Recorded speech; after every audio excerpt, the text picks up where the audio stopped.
Price allot. கர்த்தரும் ரட்சகருமாய் இயேசு கிறிஸ்துவின் இனிதான நாமத்திலே வாழ்த்துகிறேன். கர்த்தர் உங்களை ஆசீர்வதிப்பாராக. இந்த இனிய நாளை காண செய்த தேவாதி தேவனுக்கு ஸ்தோத்திரம் உண்டாவதாக. 87வது சங்கீதம் 2வது வசனம். எனக்காக யாவையும் செய்து முடிக்கப் போகிற தேவனாகிய உன்னதமான தேவனை நோக்கி கூப்பிடுவேன். இது தாவீதினுடைய சங்கீதம். தாவீது இந்த வார்த்தையை சொல்லும் பொழுது தாவீதுக்கு எல்லாம் அனுகூலமாக இருக்கவில்லை. எல்லாவற்றையும் கர்த்தர் செய்து முடிக்கப் போகக்கூடிய சூழ்நிலையிலே இந்த வார்த்தை தாவீது சொல்லவில்லை. எந்த சூழ்நிலையில இருந்து தாவீது இந்த வார்த்தையை சொல்லுகிறார் என்று பார்க்கும் பொழுது, சவுலினுடைய கைக்கு தாவீது தப்பி ஓடி ஒரு கெபியிலே ஒதுங்கி இருக்கும் பொழுது தான் இந்த வார்த்தையை சொல்லுகிறார். எனக்காக யாவையும் செய்து முடிக்கப் போகிற தேவனாகிய என்று சொல்லுகிறார்.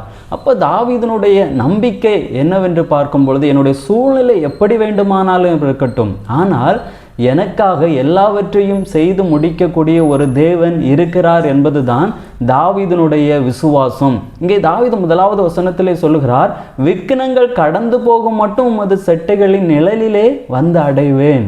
அப்போ தாவீதுக்கு ஒரு நம்பிக்கை இருக்கிறது. என்னுடைய விக்கினங்கள் எல்லாமே கடந்து போகிற வரைக்கும் நான் கர்த்தருடைய அந்த செட்டையின் நிழலிலே இருக்கிறேன்.